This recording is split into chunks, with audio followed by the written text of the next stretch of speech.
E Odeton Silva, o nome é pequenininho mesmo, e sou pedagogo, né, e educador social. O educador social foi um curso que eu fiz lá na Academia da Polícia do Estado do Paraná, né. Tive essa oportunidade de fazer esse curso lá, né, e além de pedagogo e educador social, eu também sou formado em Direito da Ordem Pública pela Católica, né? Pedagogo é pela Estácio. E educador social lá pela Academia da Polícia do Paraná. E junto com esse educador social, também fez parte da minha formação, eu fui para os Estados Unidos, também fazer um curso lá. O Cavalcante falou que o PROERD significa Programa Educacional de Resistência às Drogas e à Violência, né?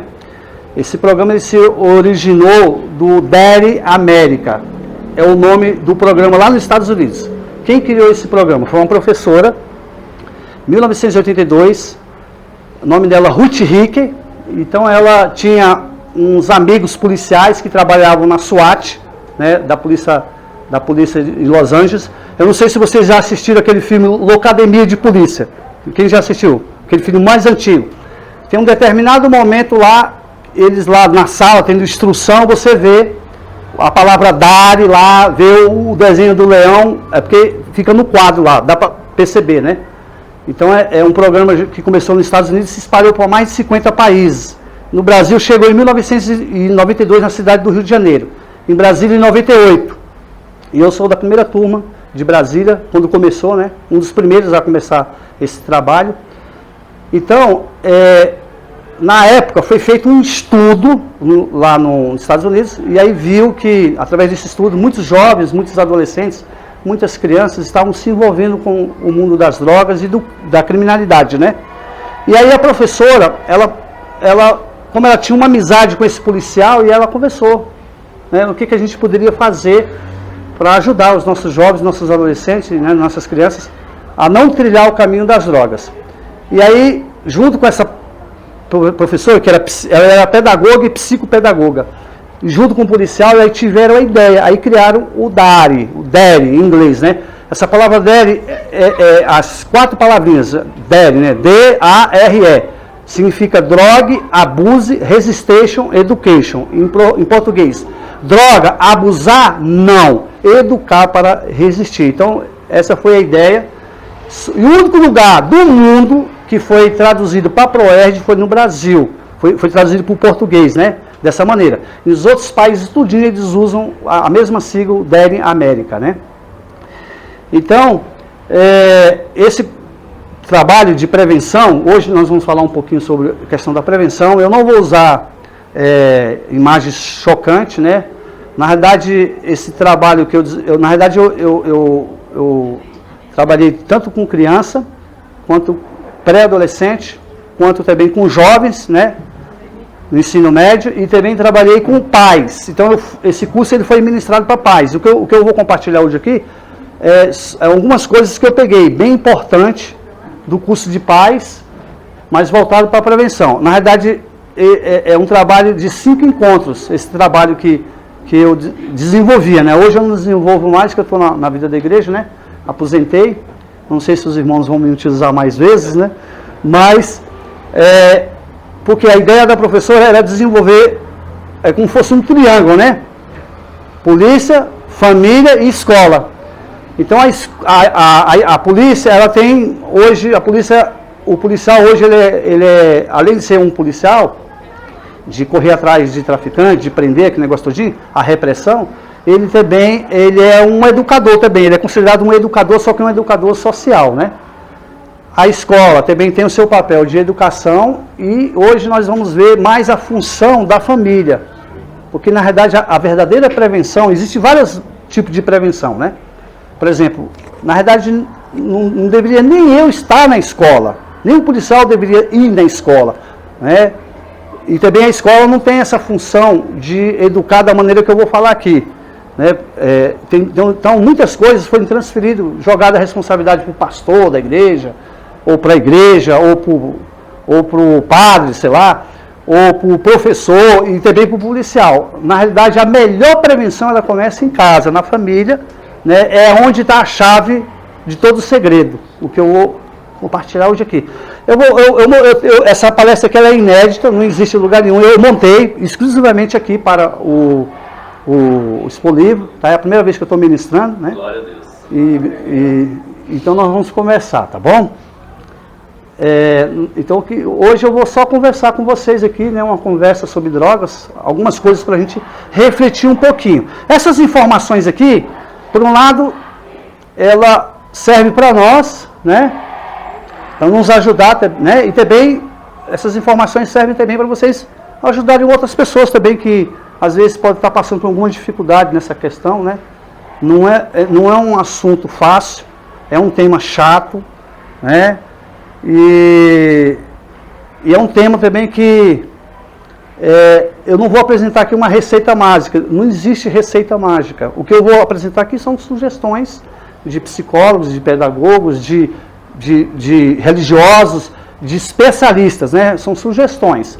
Às vezes pode dar certo e pode não dar certo. Mas no final eu vou fazer minhas considerações finais levando para um lado espiritual, tá bom? Vamos lá. Eu gosto muito de trabalhar com desenho. Na minha vida todinha, no ProEd, eu utilizei essa habilidade de desenhar. Aí eu fiz esse desenhozinho aí, né? O setinho não está funcionando, então não tem problema não. Aqui nós temos a maconha, aqui nós temos uma garrafinha de bebida alcoólica. Aqui tem um crack, que é fumado em forma de cachimbo. Aqui tem o êxtase. Êxtase é como fosse... É uma droga sintética, feita em laboratório, em forma de comprimidos, né? Aqui nós temos as drogas injetáveis, no caso a cocaína, a heroína, a morfina. Aqui nós temos aqui anfetamina, é um tipo de droga que faz a pessoa ficar elétrica, né, acesa, né? E aqui nós temos a cocaína em forma de pó. Isso aqui é só uns exemplozinhos. Bom, aí nós temos a pergunta, afinal, o que são drogas? Eu vou compartilhar aqui algumas coisinhas aqui, muito simples, só para a gente ter uma ideia, né? Porque se eu for ministrar mesmo um trabalho de prevenção, será que está ligado ali, Thiago? Vê lá, eu liguei aí, ligou lá, está acabando a bateria. Põe no outro lá, aí não tem energia, não, acho que é no outro. Puxa aí, esse do meio está com problema. Aí, pode botar no da ponta aí. Vamos ver se... Será que foi? Deixa eu só olhar aqui se a bateria está... Agora está carregando.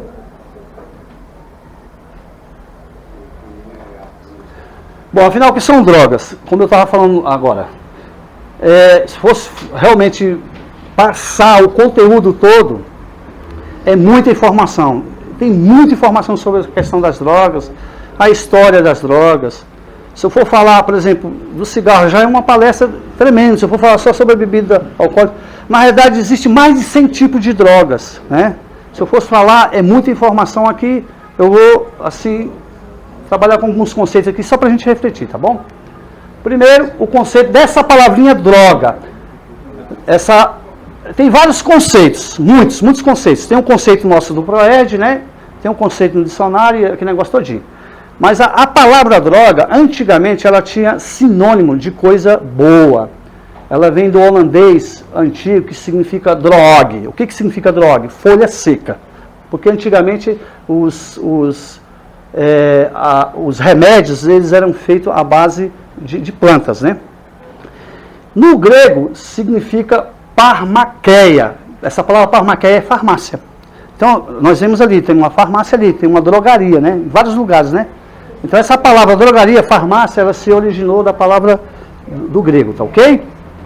Agora, no ProErd, o que significa droga? Quando a gente fala para criança, no caso, se uma criança perguntar para vocês, ô pai, ô mãe, o que é droga? O conceito que a gente utiliza é um conceito adequado, né? Droga é qualquer substância que não é alimento. É muito simples, ó. Droga é qualquer substância que não é alimento. Vamos falar todo mundo juntos?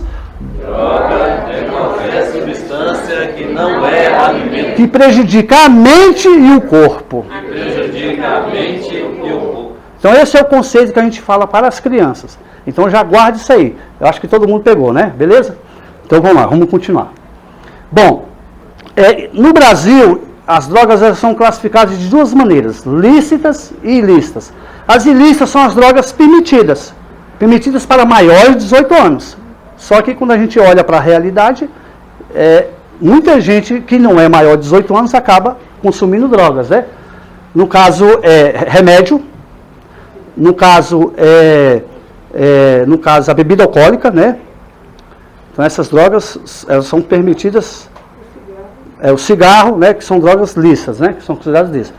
Os remédios, na realidade o ideal, a orientação é que o remédio tenha uma prescrição médica. Só que a gente sabe que existem estudos aí de pessoas que fazem automedicação, né? Principalmente crianças. Às vezes os pais deixam acessível, às vezes o remédio a criança vai lá e toma, pensando que é balinha, sei lá, criança pequena, né? Tá? Aí pode ter vários probleminhas. Outra classificação aqui é a origem. Na realidade, quem criou as drogas, assim, as primeiras drogas foram as drogas feitas da natureza. Quem criou a natureza foi o próprio Deus. Então o homem, ele foi descobrindo com o tempo que as plantas, elas tinham um efeito medicinal. A droga mais antiga que a gente tem relatado é o vinho. O episódio é aquele episódio que todo mundo conhece, né? Qual é o episódio? Noé, quando ele saiu da arca e ele bebeu, né? Se embebedou, né? E aí ficou nu. Então nós temos essa situação aí. Mas todas as drogas têm uma história delas, todas, né? Só esse exemplo aí. Então tem drogas que são extraídas da natureza, né? Drogas naturais, por exemplo, o cigarro é de uma folha chamada tabaco, a bebida alcoólica é da cana, todo mundo já sabe. Nós temos, no caso, a cocaína é feita da planta da coca, né? Uma planta, né? Nos países da Bolívia e da Colômbia, né? E temos as drogas sintéticas. O que é a droga sintética? É uma droga feita de uma maneira artificial. Ela é feita em laboratório. Então nós temos o êxtase, né? É um exemplo, né? Anfetamina é outro exemplo. Tem vários exemplos. E semissintética é quando eles pegam uma planta e eles transformam em laboratório, colocando outros produtos químicos nessa planta, e aí transformam-se numa droga. O crack ele é um subproduto da cocaína. A cocaína, ela é semissintética. Só que ela também é sintética. Tá? E também pode ser natural também. Natural, lá na Bolívia, na Colômbia, eles pegam e usam para... Porque lá faz muito frio, né? Então ela dá um poder de anestesiar, então eles usam para mascar, né? Ou fazer um chá de coca, né? Vamos partir para o próximo aqui. Aí eu coloquei aqui uma curiosidade. Isso aqui é uma farmácia lá na Grécia, hoje, atual, isso aqui, essa foto. Então, ó. Então lá na Grécia é aquele conceito lá, né? Então esse contexto aqui. Então a pessoa, o que ela fazia? Isso... muito tempo antes de Cristo, na Grécia, ajuntava em si as prerrogativas de sacerdote, médico e feiticeiro, com a capacidade de fazer poções a partir de plantas e outras matérias-primas que poderiam fazer uma pessoa entrar em transe, curar uma doença ou deixar alguém doente. Então tudo isso começou na Grécia. Tem esse contexto aqui. Mas nós temos um exemplo também na Bíblia. Tem vários exemplos na Bíblia, eu só coloquei um aqui, não vou entrar em detalhe, não quero levar para esse lado aqui, né? Mas é só uma curiosidade. Todo mundo lembra? Todo mundo. Gostou, hein? Todo mundo lembra quando Deus usou Moisés e Arão para ir, falou para Moisés e Arão, vai lá e fala para Faraó, para deixar o povo sair do Egito, não foi? Não foi? Aí o que aconteceu? Faraó com o coração duro, não vou deixar não. E aí naquele momento ali, todo mundo sabe desse episódio. Aí o que Arão falou? Deus falou para Moisés, e Moisés falou para Arão, joga a tua vara no chão. Como é que a vara ficou? Virou uma serpente. Aí, o que Faraó fez? Faraó pegou e chamou lá os seus magos, né? Aqui fala, Faraó, porém, mandou vir os sábios, né? Encantadores, né? E eles, os sábios do Egito, fizeram também o mesmo com as suas ciências ocultas. Está lá na Bíblia, nessa passagem aqui. Ciência oculta aqui significa essa palavra aqui, ó, no grego, que eu acabei de falar, né? Farmakeia, né? Que é farmácia, né? Então é o mesmo significado. E nós temos isso na Bíblia, tanto no Velho Testamento quanto no Novo Testamento. Na Bíblia, a Bíblia, ela tem vários versículos. Um versículo que todo mundo conhece, né? Ela fala assim, e não vos embriagueis com vinho, mas enchei-vos do... Não vos embriagueis. O que significa aí, essa questão? Porque tem gente que pega esse texto para dizer que Deus não é pecado usar droga, né? Tem pessoas que pegam esse texto e outros textos para dizer isso, né? Mas a questão é que o que está envolvido é a questão do vício. É isso que a gente precisa perceber. A questão da dependência, que hoje é um tabu e muitas pessoas não têm um conceito adequado sobre essa questão, entendeu? Então a dependência, ela é considerada uma doença. Ninguém nasce dependente de droga nenhuma. A pessoa passa a se tornar dependente a partir do momento que ela tem contato com as drogas. E aí o que acontece?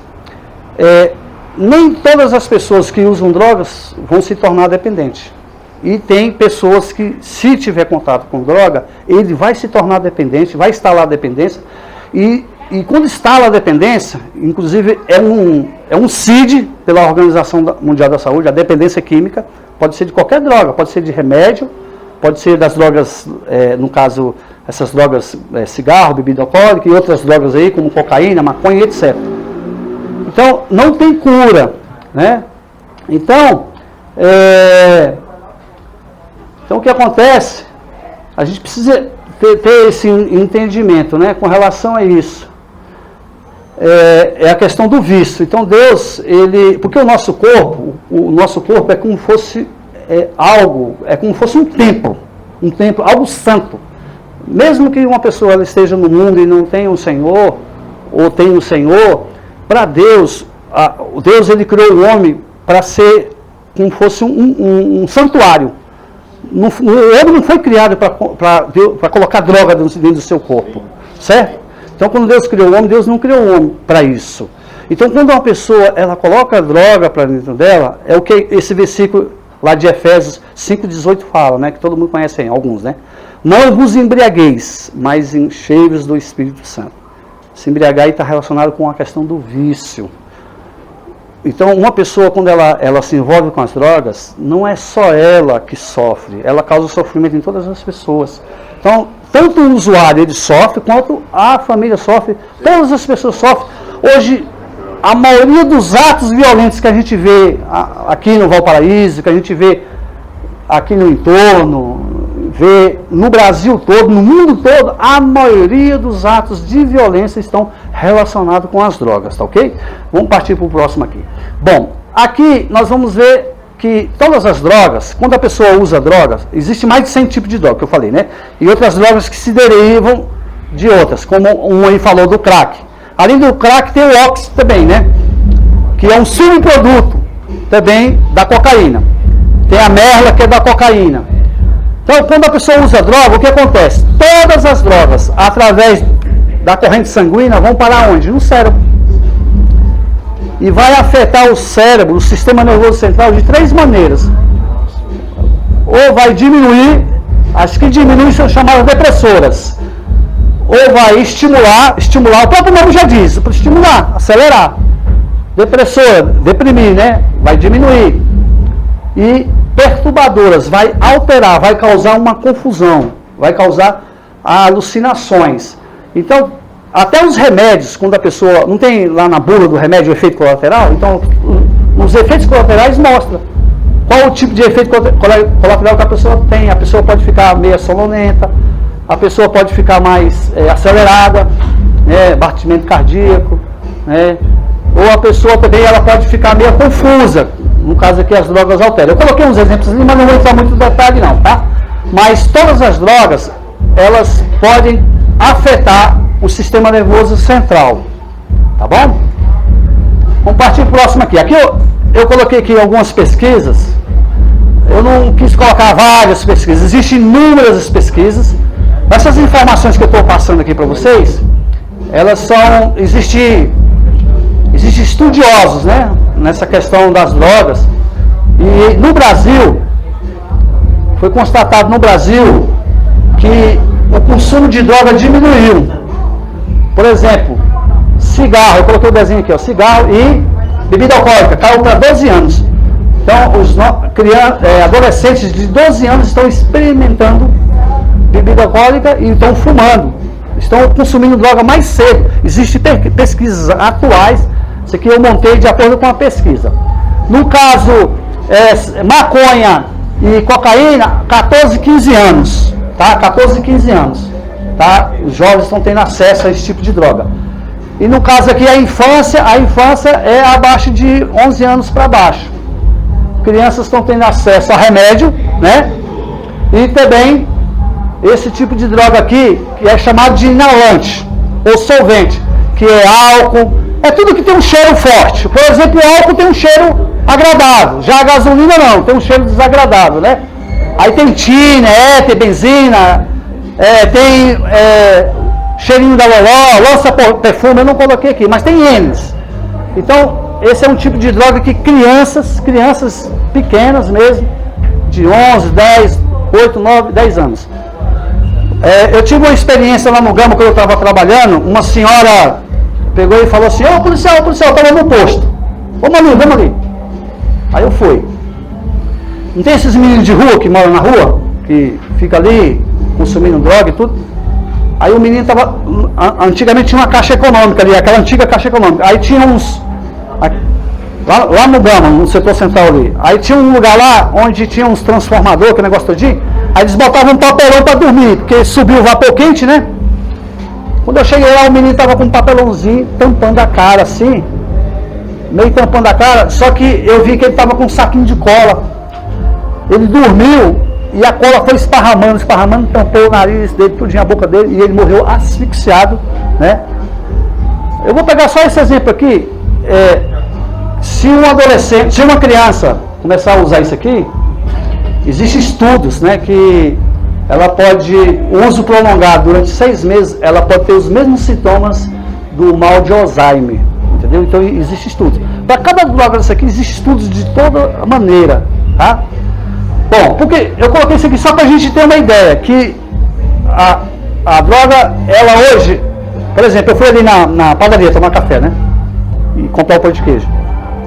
Conversando lá com as meninas, eu convidei, elas perguntaram o que era isso aqui, né? Aí eu convidei para vir para a palestra, né? Não sei se tem alguém aqui. E aí pediram para mim ir naquela escola, ir lá, pedi para a diretora ministrar. Eu falei assim, não posso ir lá não, eu só estou vindo hoje aqui. E aí falei para ela.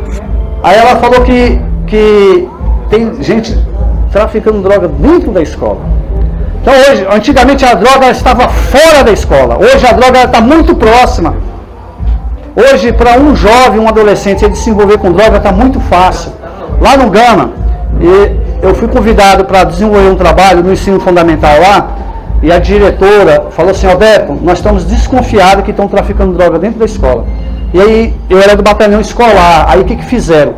Nós colocamos 2 policiais da P2, novinhos, parecia que eles eram alunos, e dentro da escola prendeu um cadeirante que estava passando, aluno na escola, passando droga para os alunos, dentro da escola. Então, só para vocês verem que a droga está muito próxima, né? Ela não está mais perto da escola, né?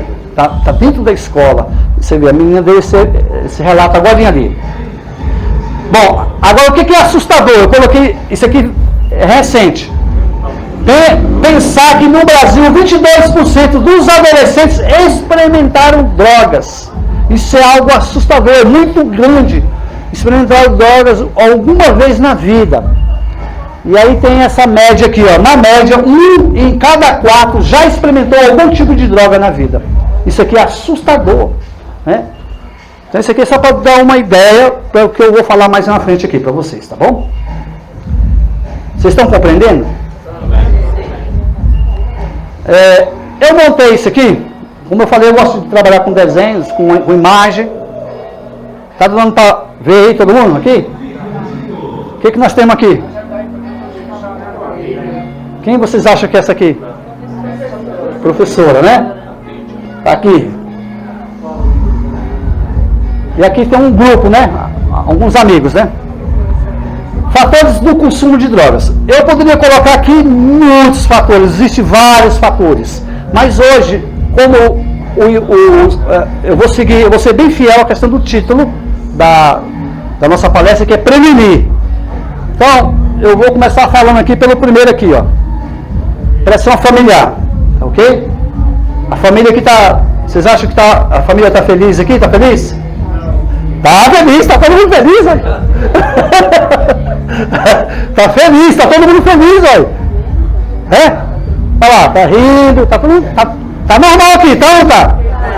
Então, a família, gente, existem várias maneiras de prevenir, mas a melhor prevenção começa na família, ok? A família são as pessoas mais importantes na vida dos nossos filhos. É a família, tá? E muitas vezes a família ela quer transferir responsabilidade para o professor, para o policial e para outros aí, né? Para o pastor aqui, ó, né? Mas na realidade as pessoas mais importantes na vida dos nossos filhos, dos nossos jovens, dos nossos adolescentes é a família. Então, eu coloquei no quadro aqui no meio pressão. Eu ainda vou mandar. Hoje, digo isso que eu sou bisavó, tá, gente? Os pais estão empurrando os avós a responsabilidade de educar os filhos. Perfeitamente. Quem tem que ter a autoridade inicial de qualquer família é o papai e a mamãe. Verdade. Só na morte ou na ausência dos pais que esse papel é delegado a vovó e vovó. Perfeitamente. Você me ajudou agora. Já me deu uma contribuição tremenda. É claro que os avós podem contribuir, é claro que o professor pode contribuir, é claro que o pastor pode contribuir, o serviço de criança na igreja, né? A igreja tem um trabalho com as crianças, né? Pode contribuir. Agora, tem coisas que é função do pai e da mãe. Só os pais podem educar. Tem certas coisas, né? Que a gente vai falar aqui, umas delas, tá bom? Eu coloquei no centro aqui pressão. O que é pressão? É uma força ou influência que atua para você fazer algo. A família, ela tem a função de pressionar positivamente. A pressão ela tem um aspecto positivo e o aspecto negativo. Qual é o problema dos nossos jovens hoje? É que eles passam por pressão, todo tipo de pressão.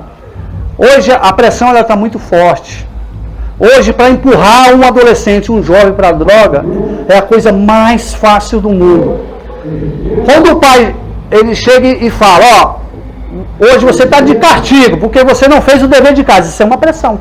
Quando a professora chega e fala, ó, agora você não vai para o recreio, você vai ficar aqui fazendo o dever que você não tinha feito. Isso é uma pressão. É positiva ou negativa?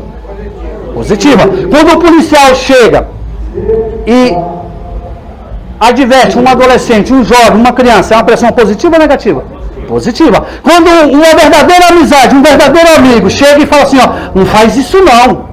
Não, que isso, cara, toma cuidado, aquela galera ali tá envolvida com drogas, eles estão, meu Deus, não entra nessa não. Isso é positivo ou negativo? Agora, o contrário, aí é negativo. O coleguinha vem e te oferece droga, ou às vezes não é droga, chama para fazer outras coisas ilícitas, né? Matar a aula. O coleguinha chega e fala assim, ó, vamos matar a aula hoje para jogar bola. Jogar bola é bom? Mas isso é uma pressão positiva ou negativa que o coleguinha está fazendo? Negativa. Então, a família, muitas vezes, ela pode fazer uma pressão negativa. E isso pode influenciar, né, um jovem a ter comportamento ilícito, tá ok?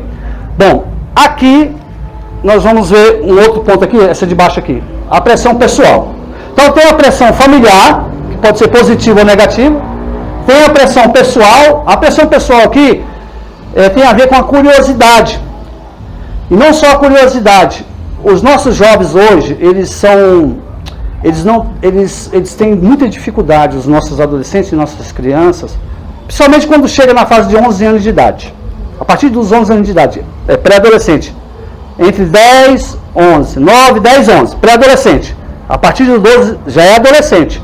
eles têm dificuldade. O jovem hoje, se o coleguinha chegar e falar assim, pula nesse buraco, ele pula. Ele não tem opinião própria. Os nossos jovens hoje, eles têm dificuldade de ter amor próprio e opinião própria. Agora, quem é que tem que ajudar eles nessa questão? É a família. O pastor também pode ajudar. O professor pode ajudar. Outras pessoas podem ajudar, né? Então, eu estou dando esse exemplo aqui porque eu vou dizer para vocês, eu nasci no Gama. Nasci solto. Só que eu nasci dessa maneira. Eu nasci já com uma opinião própria com relação a essas questões. Eu tinha 15 anos, vou dar só um exemplo aqui. Talvez muitos aqui tenham o mesmo exemplo meu. Eu tinha 15 anos. Eu tinha um amiguinho, o meu melhor amigo, jogava bola, e todo um dia ele pegou e falou, vamos ali. Eu fui. Quando eu cheguei lá, estava enrolando um cigarro de maconha. Ele me ofereceu. Aí eu peguei e falei para ele assim, rapaz, eu não fumo nem cigarro e vou fumar maconha, rapaz. Saí fora. Eu não me deixei levar pela pressão dos colegas, que é a próxima aqui, tá? E essa pressão, gente, todas essas pressões, elas são fortes, tá ok? Eu só vou falar dessas três aqui. Na verdade tem mais outras, mas eu vou falar só dessas três aqui, só para dar uma ideia, tá bom? Mas um dos maiores motivos, foi feita pesquisa, tem pesquisa. Qual é o fator que leva, né, o jovem a se envolver com droga? Além da familiar, tem a questão pessoal do indivíduo, né, e tem a questão das amizades, a questão da curiosidade. O ser humano, quando Deus criou o homem ele é muito curioso. Só que tem pessoas que usam a curiosidade para o lado do bem e do lado do mal, né? E aí quando surgem vários fatores que faz com que esse jovem seja influenciado para o lado negativo, ele vai ser influenciado. E esse tipo de pressão acontece mais na família. Na verdade, a família é o maior fator de fazer um jovem se envolver com drogas, ou se envolver com certas amizades, ou ter certos comportamentos. É o que as pesquisas demonstram. Ok? Então vamos lá, vamos partir para o próximo aqui. Aqui eu coloquei drogas. O que está escrito aqui, gente?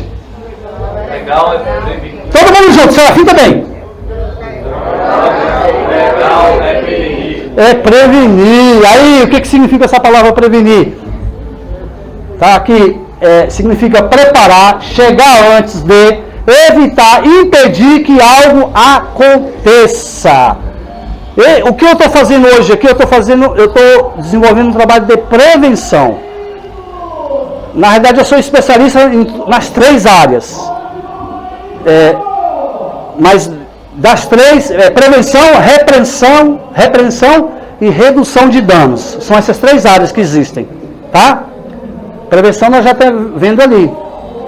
Então, os pais, eles têm que... por exemplo, quando eu vou na escola dar aula, eu estou prevenindo. Quando eu vou dar aula para aluno de 10 anos de idade, normalmente esses alunos de 10 anos de idade, normalmente, a maioria não estão usando droga. Então, quando eu vou para lá para fazer o quê? Para prevenir, né? Agora, quando o jovem já está tendo contato com drogas, aí também é um outro trabalho também, né? De prevenção também, só que é uma prevenção secundária. Quando eu vou só para prevenir, eu sei que aquele grupo ali não usa drogas, mas eu vou ali para prevenir, ou eu sei que meus filhos são pequenininhos, não usam drogas, e eu começo a dialogar com ele, começo a conversar com ele, ou às vezes ele chega da escola e ficou sabendo e fala alguma coisa, e eu começo a falar, começo a orientar ele, eu estou prevenindo, para que lá na frente ele não use droga. Agora, quando o adolescente já está usando droga, aí já é um outro tipo de abordagem, um outro tipo de prevenção, tá? Agora, quando o adolescente, o jovem, está dependente da droga, aí nós já tivemos experiência, né, de conduzir, várias vezes a gente já levou gente para clínica para recuperar. Então existe a repressão é prender traficante, é apreensão de drogas, e etc. A prevenção é orientação, é informação, para quem não está usando ou para quem já está usando, e deixar de usar, tá ok? Quem não está usando, não usar, e quem está usando, deixar de usar. E a redução de danos é quando a pessoa está dependente, aí leva para um lugar para tentar recuperar. Isso vai depender muito da pessoa também, tá? Muitas pessoas não estão abertas. Muitas pessoas... Porque aqui no Brasil, em alguns casos, é permitido conduzir compulsoriamente a pessoa. Isso por determinação judicial, né? Quando a pessoa está largada aí, ela está vegetando e aí a família entra na justiça e aí consegue levar essa pessoa à força para fazer um tratamento, tá bom? Aí eu coloquei aqui, que, no começo eu falei, né, não existe uma receita médica, uma receita, né? Não existe uma receita pronta. O que eu vou falar aqui, depois desse slide aqui, as sugestões que eu vou dar para vocês aqui, são frutos de especialistas, né? Pessoas que já tiveram problema com relação à questão das drogas, de autoridades religiosas, psicólogos, estudiosos, cientistas nessa área, tá? Então, cada família, ela agirá com base em seus valores e tomará as atitudes que lhe parecem corretas em cada circunstâncias. É meio polêmico. Ninguém, por exemplo, eu não estou aqui para ensinar ninguém a ser pai e ser mãe. Eu sou pai, tenho filhos. Na verdade, ninguém nasce sabendo ser pai e ser mãe, né? Na verdade, só tem um que sabe ser pai. Quem é que sabe ser pai? Ele sabe disciplinar, né? Ele sabe nos corrigir. Ele é o verdadeiro pai, né? Ele sabe tudo. Amém. Então ele é o verdadeiro pai, é ele que sabe corrigir, é ele que sabe prevenir e tudo, né? Então vamos lá, vamos continuar. Quando a família é um fator de risco, vou colocar rapidamente aqui as orientações. Primeiro, uso de drogas pelos pais, ok? Pode acontecer de o pai e a mãe ter só um defeito, né? Acontece. Eles têm problema, assim, eles fumam, ou tomam cerveja, ou tomam bebida alcoólica, né? Mas são pais presentes, são pais que supervisionam os filhos, acompanham os filhos na escola, são pais carinhosos, são pais que têm momentos prazerosos, e etc, etc. O único defeitozinho desse pai, dessa mãe é o quê? É que ele usa droga, ele consome droga. Isso é fator de risco ou de proteção? Tem risco, mas é menos, é? Tem ou não tem? Tem. Ok, então vamos lá. O próximo. Jovens soltos sem supervisão de horário. Fator de risco ou de proteção? Risco. Pouco ou nenhum monitoramento das amizades dos filhos. Eu estava desenvolvendo um curso de pais na escola Clube da Criança, lá aqui no Gama, e uma mãe falou assim: Alberto, meu filho está na faculdade, até hoje eu acompanho meu filho, eu não deixo meu filho solto. O que acontece? Os pais, eles geram os filhos, gerar é muito fácil, né? Cuidar que é o grande problema, né? Aí o que acontece? Os filhos, eles completam a idade quando ele vai completando a idade de 12 anos, aí o pai acha que o filho já é independente, aí pode ir embora para a escola sozinho e tudo, né? E aí não fica de olho com quem esses meninos estão andando, o contato que esses meninos estão tendo. Você vê, essa mãe falou para mim que o filho dela está fazendo faculdade. E ela até hoje acompanha ele, nunca deixou de acompanhar ele. Esses pais devem esse exemplo lá no Gama. Né? O que vocês acham desse exemplo? Então imagina, agora se for o contrário, o pai completou 11 anos, não, vai para a escola, você já consegue ir para a escola sozinho. Isso é um fator de risco tremendo. Né? O Cavalcante mesmo, ele teve 2 filhos, seus filhos, mais a Cristiana, vocês acompanharam eles até o ensino médio? Sempre. Até hoje, depois de casado. Até hoje, eu lembro que eu dei aula no Adventista, lá, uns 2 anos seguidos lá. Eu lembro que a Natália estudava lá, só que ela estava acho que já no ensino, eu estava dando aula para o 5º ano, acho que ela estava no 8º ou 9º ano, né? Eu estava desenvolvendo um trabalho com os alunos do 5º ano. Conflitos familiares ou estrutura familiar precária. Então tem muitas famílias que tem muito conflito, brigas, né? Entre o casal, né?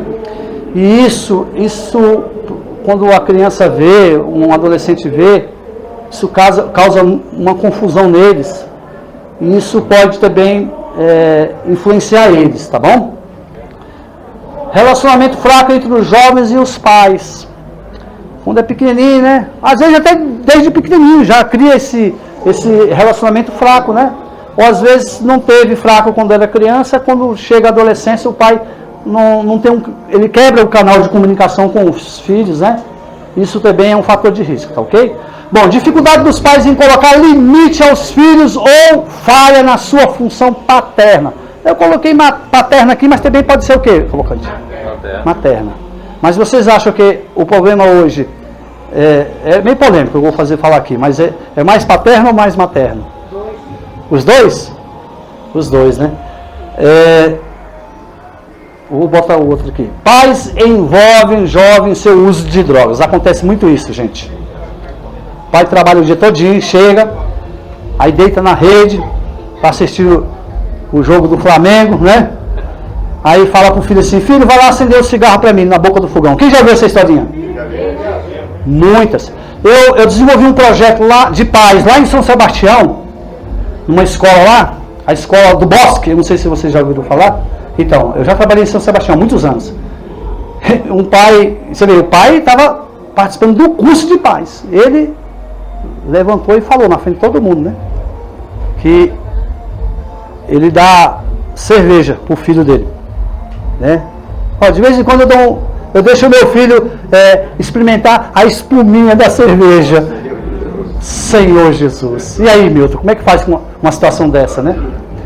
Aí depois o menino lá na frente se torna um dependente de álcool, né? Entendeu? Nós temos vários exemplos. Eu dei esse exemplo aí, né, da criança ir lá e acender o cigarro, né? Se ela vai acender o cigarro, ela vai acabar botando o cigarro na boca por curiosidade e vai dar uma tragada ali. Começa tudo ali. Tem um exemplo de uma menina, desde pequenininha, ela via o pai esconder a garrafa de vodka atrás do bujão de gás. Aí o que acontecia? Aí um dia ela, por curiosidade, foi lá e botou um copinho. E o pai não ficou sabendo. E ela começou, aos poucos, beber escondido do pai, vodka. Depois, lá na frente, essa menina se tornou dependente de cocaína. Tudo começou assim. Essa história é verídica. Tem um livro, nós temos um livro que tem várias histórias verídicas que aconteceram aqui no DF, né?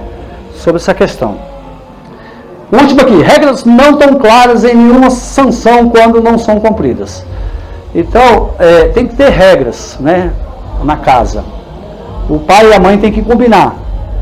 Então, os filhos, eles precisam de restrição, eles precisam de limites, né? Na verdade, todos nós precisamos de restrição, até hoje. Ou o Milton não precisa de nenhuma restrição. Até hoje, Deus, ele está sempre nos restringindo. E às vezes ele coloca a figura do pai e a mãe para isso, para colocar regras. Então, eles precisam aprender com as regras. Precisa aprender com o não. Existe o sim, existe o não, né, Cavalcante? Bom, vamos sair daqui desses fatores de risco. Eu acho que foi bem rápido, mas eu acho que deu para ter uma noção mais ou menos. E agora vamos ver várias imagens. Quando a família é um fator de quê? Proteção. Vamos ver aqui o primeiro. Fatores de proteção. Primeiro, refletir e buscar informação sobre o tema. Não existe mais esse negócio, não, essa função é do Cavalcante, que é o pastor da igreja. Vai lá conversar com o pastor da igreja. Não, a professora resolve esse problema aí. Não, hoje os pais, eles precisam buscar informações. Só para vocês verem, eu porque não consegui o material, normalmente quando eu estava na polícia, eu tinha um material para fornecer para os pais. As informações para que os pais pudessem ler. E aos poucos conversar com seus filhos. E tem que conversar desde pequenininho. Hoje tem que conversar sobre essa questão das drogas. Aí tem um material que ele ensina como abordar, a maneira de abordar. Por exemplo, eu para falar de drogas para as crianças pequenininhas da educação, da educação infantil, tem uma maneira. Para eu falar de drogas para os alunos da faixa etária do primeiro ano ao quarto ano, é outra maneira. Para os alunos do sexto ano ao ano é outra maneira. Para os jovens do ensino médio, outra maneira. Para os pais, outra maneira. Então, cada um tem uma linguagem diferente. Eu não consegui esse material para trazer para vocês, tá bom? Mas se vocês depois quiserem acessar, nós temos a SENAD, o nome é SENAD, né? É Secretaria Nacional Antidrogas, do Ministério da Justiça, né, do Brasil. Tem também o site Antidrogas também, na internet também, que você pode acessar vários materiais com essas informações que eu estou falando aqui. Essas informações sobre drogas, né, os efeitos das drogas, as consequências, né? Então os nossos jovens, os pais, eles não podem cansar de falar, e tem que estar sempre falando, sempre conversando, dialogando, aproveitar se na escola está tendo todo ano ProERD, colocar o seu filho lá, está tendo um trabalho de drogas, colocar lá. Na igreja também é muito bom sempre ter alguém desenvolvendo um trabalho contínuo, né, passando informação, né, porque da mesma maneira que a gente às vezes não cuida, né, como eu falei no começo, é muita coisa, muita pressão para levar os nossos filhos, nossos jovens a se envolver com droga. É muito fácil hoje um jovem se envolver com droga, tá ok? Deixa eu ver se eu errei. Aqui, dependência química, versus grande X da questão. Isso aqui, na verdade eu coloquei isso aqui, eu não sei se aqui tem alguém aqui que pode ter alguém na família que está usando drogas. E às vezes, não é fácil, quando tem alguém na família que está usando drogas, né? A gente fica perdido, é muito sofrimento. Nenhum pai bota um filho no mundo. O pai, por mais que o pai tenha os seus dilemas, né? Os pais, seus defeitos, suas dificuldades, tudo. Às vezes eu vou usar assim, não, meu pai é muito ruim, a criança fala, né? O jovem fala, né? Já aconteceu comigo, o jovem falando comigo, né? Mas não justifica. Por mais que um pai, ele pode ser o que for, pai e mãe, mas nenhum pai e mãe vai querer um filho envolver com drogas, nenhum. Ele pode ser o que for, ele nunca vai querer que um filho entre nas drogas. Aí, às vezes o pai fica sabendo que o filho está experimentando drogas, às vezes ali é uma questão ali, né, na fase inicial, e aí pega o filho usando droga, em vez de chegar e conversar com ele, não, já chega às vezes batendo, às vezes xingando, às vezes chamando o menino de drogado. Isso vai empurrar ou tirar ele da droga? Vai empurrar na droga. Então, isso aqui é o que eu estou querendo mostrar aqui, o grande X da questão. A gente tem essa noção de que a dependência química é uma doença. Então a gente não pode, quando a pessoa está com dificuldade nessa questão, a gente não pode, a gente tem que fazer de tudo para tirar a pessoa, não para empurrar a pessoa, né? E normalmente os pais não fazem isso, eles fazem o contrário. A gente tem estudo a respeito disso. Aqui, ó, eu coloquei aqui esse desenho, essas imagens tem tudo a ver com o que eu estou falando ali. Estilo de paternidade carinhosa e sem críticas versus estilo autoritário ou permissivo. Então, estilo de paternidade carinhoso e sem críticas. Tranquilo, né? Todo mundo já sabe, né? Autoritário, todo mundo também já sabe o que é, né? Aquele pai que é autoritário. O pai, ele pode exercer a autoridade. Ter autoridade é diferente de ser autoritário, tá ok? Autoritário é aquele pai que descobriu qualquer coisinha, espanca o pai e a mãe, ou xinga, chama de maconheiro, de safado, de pilantra, e etc. Não vou entrar muito falando as coisas não. E permissivo, todo mundo sabe também. A própria palavra já explica o que é permissivo. Deixa o filho fazer o que quer. Deixa o filho ficar na rua. Deixa o filho dormir a hora que quer. Né? Isso, né, nessa fase de criança e de pré-adolescente, né? E até adolescente. Deixa o filho assistir qualquer tipo de coisa na televisão. Andar com qualquer tipo de amizade. Diálogo, muito importante. Interação, limites e desenvolvimento de vínculos afetivos. Então isso é fator de proteção, né? E normalmente quando os filhos eles começam a se envolver com certos tipos de comportamento, normalmente os pais, eles, em vez de conversar, faz esse distanciar, né? Então esse diálogo de comunicação tem que ter desde pequenininho, sempre, nunca quebrar o diálogo de comunicação, procurar estar sempre interagindo com a criança, né? Impor limites e o pai tem pai que não beija o filho. A mãe beija, né? Você beijava o Jonathan? Sim. Na testa do Jonathan? Sim. Então tem pai que não vou ficar beijando muito meu filho, não, senão eu vou estragar ele. Você tem filho? Você beijava seu filho? Sua filha. Sua filha? Bom, e nós temos aqui a família valoriza e incentiva a educação. Todo mundo já sabe o que é valorizar e incentivar a educação. É ir na reunião de pais, na escola, tá sempre indo na escola, tá vendo lá o que está acontecendo, tá sempre conversando com a professora, e aí como é que tá fulano de tal. Isso significa estar valorizando e incentivando a educação. Não é incentivar, meu filho, vai para a escola. Meu filho, estuda. Não é isso que eu estou querendo dizer, não. Tá bom? Vamos lá para o próximo.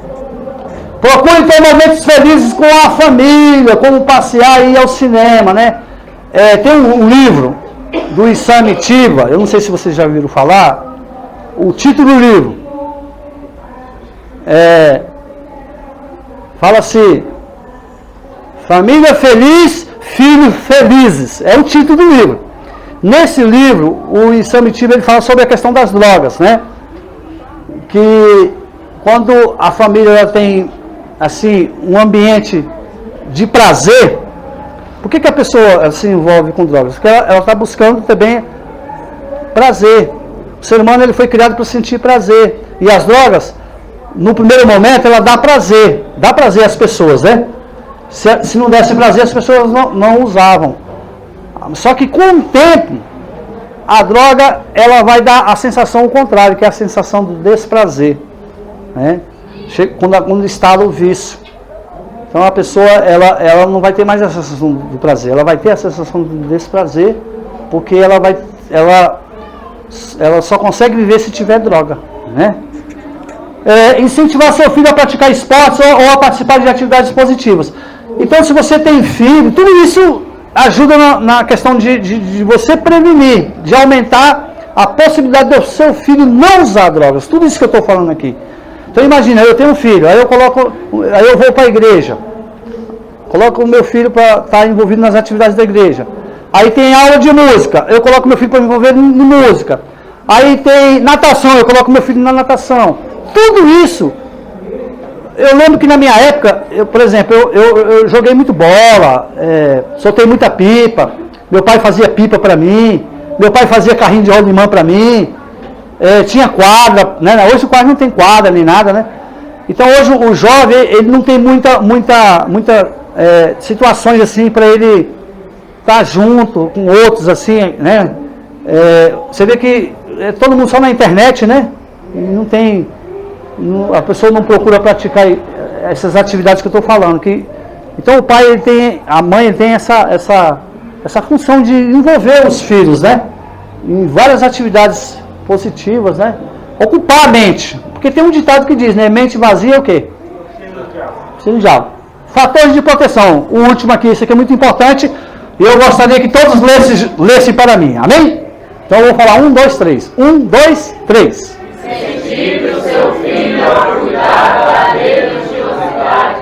Em geral, as pessoas que participam de alguma religião ou creem em Deus valorizam a vida, têm melhores condições de enfrentar as dificuldades e apresentam menores índices de contato com as drogas. Alguém gostaria de comentar? Alguém gostaria de dar uma contribuição aqui, reforçar, comentar alguma coisa? Pode, tá à vontade, pode falar. Quem gostaria de falar alguma coisa a respeito disso? Se tem alguém contra? A igreja sobre a família, né? Porque falar sobre toda casa, ela tem uma mesa, né? Tem que ter uma mesa, toda casa. E aquela mesa ela tem que ter uma serventia. Sim. Mas acabou isso aí. Antigamente tinha isso. Até nas próprias fazendas, os pais reuniam os filhos, né? Conversavam ali, tinha aquela harmonia, né?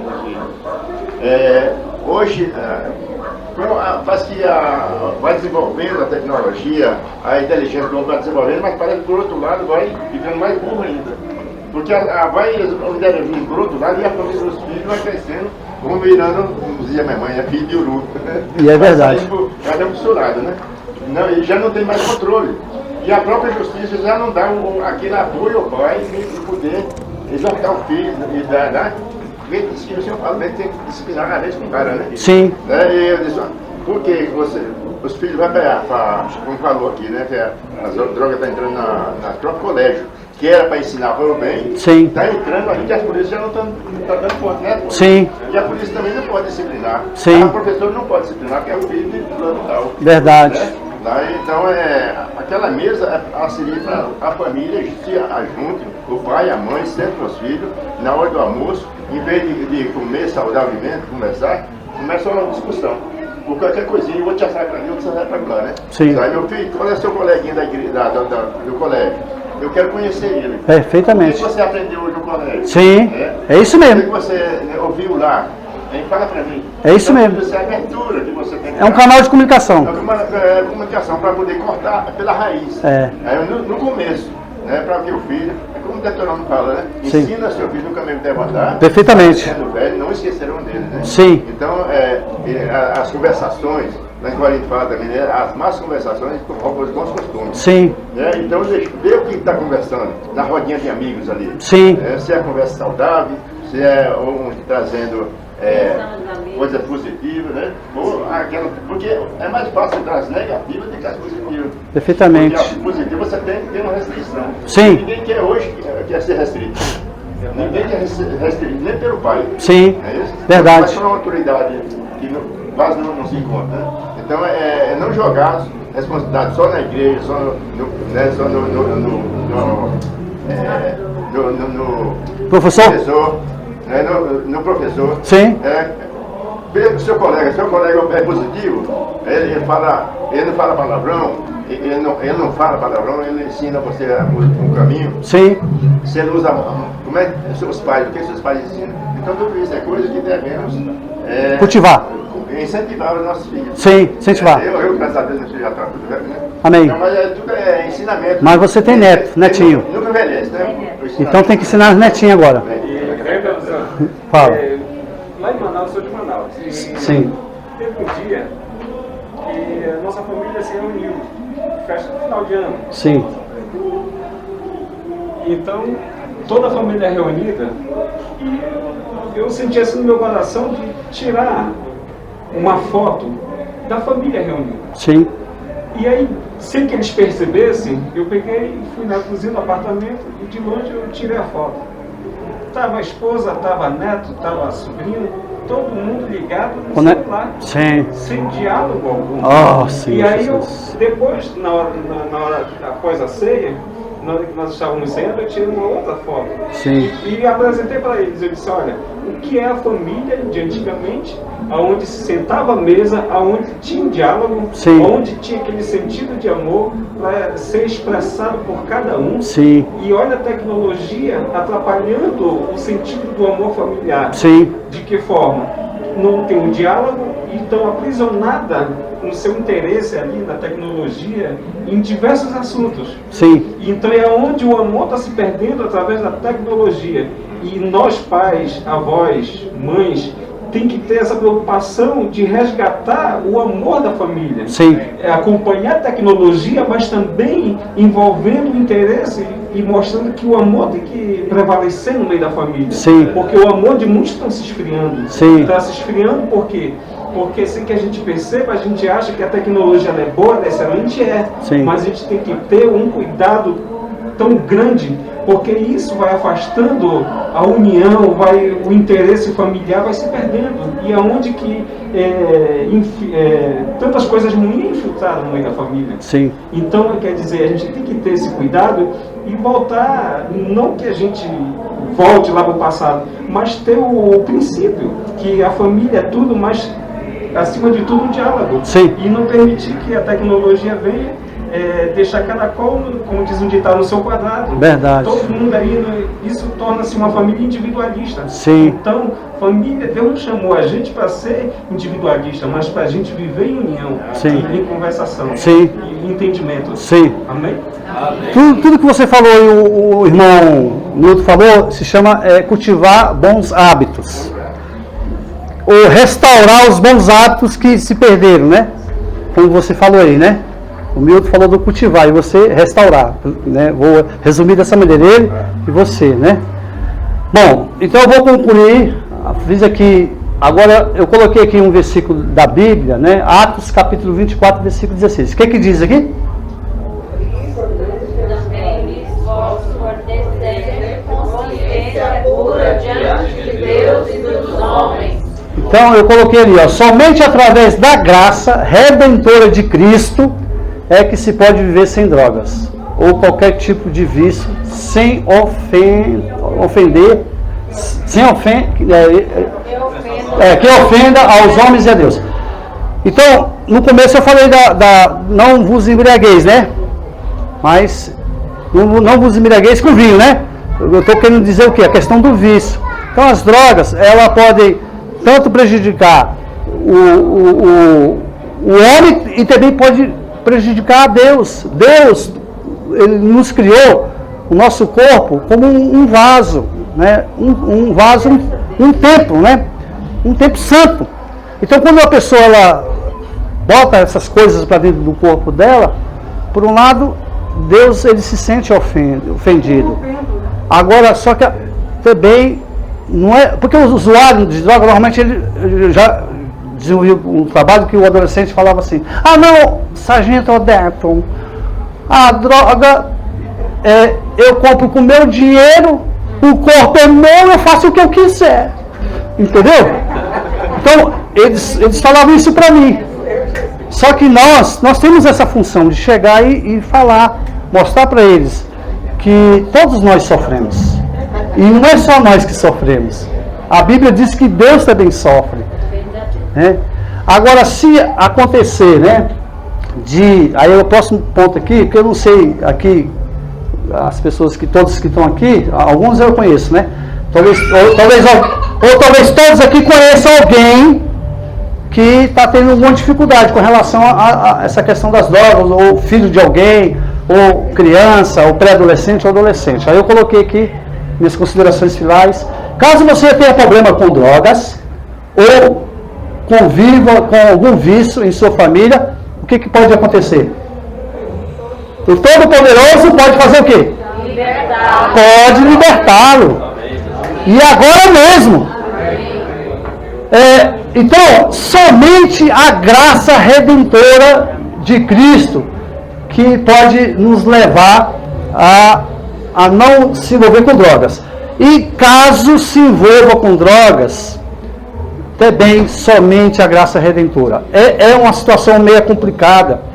Uma vez eu estava lá em Santa Maria dando aula, aí a mãe bateu na porta, aí chorando, aí pegou e falou assim: Alberto, professor, o senhor está desenvolvendo um trabalho com a minha filha aqui, poxa, minha filha está gostando, aprendendo muito, só fala da sua aula, aquele negócio todinho, só que o meu filho está com 15 anos e está no mundo das drogas. E aí, quando ela falou isso para mim, ela falou isso para mim pensando que eu ia resolver o problema. Será que eu consigo resolver o problema? Aí eu peguei e falei assim: eu não consigo resolver o seu problema. Também quase chorando. Não consigo resolver o seu problema. E ela ficou triste assim. Aí depois eu peguei e falei assim: eu conheço uma pessoa que pode resolver o seu problema. Aí ela falou assim: quem? Ela não entendeu. Eu conheço uma pessoa. Aí eu falei: só o Senhor Jesus. Então, só a graça do Senhor Jesus. Irmãos, na realidade, nós não sabemos ser pai, ser mãe, né? No caso aqui, são sugestões do que eu estou mostrando aqui para os irmãos. Mas só a graça do Senhor para nos dar sabedoria de como ajudar os nossos filhos, né? De prevenir de tal maneira que eles não entrem no caminho das drogas. E caso alguns já entraram, ou caso algum entre, porque eu tenho vários exemplos de pessoas que eram assim, pais exemplares, pais que tinham todos aqueles fatores de proteção, não tinham nenhum fator de risco, e o que aconteceu? O menino, quando completou 15, 16 anos, se envolveu com drogas. Eu conheço pais, entendeu, nessa situação. E entrar no mundo das drogas é fácil. Agora, sair é uma grande interrogação, né? Mas aí nós temos aqui esse versículo, eu coloquei só esses versículos, tá? Mas a Bíblia tem muitos versículos. Aqui fala assim: até agora nada tendes pedido em meu nome, certo? Pedi e recebereis, para que a vossa alegria seja o quê? Completa. Eu conheço exemplo na vida da igreja, na igreja mesmo, de um filho de uma irmã que se envolveu mesmo com droga. E essa irmã, ela foi diante do Senhor, ela orou. O Senhor, assim, através dessa situação, o Senhor quebrou muito ela foi muito machucada, quebrou muito, mas ela se arrependeu muito diante do Senhor, pediu misericórdia do Senhor, pediu a graça do Senhor, e o Senhor tirou o filho dela dessa situação, tá? E o último versículo aqui, Salmo 37,5. Vamos falar todo mundo, 37,5. Todo mundo junto para concluir. Confia nele e o mais ele fará. Amém? Amém. Então, esse é o encorajamento aqui nas minhas considerações finais. Vamos ver o que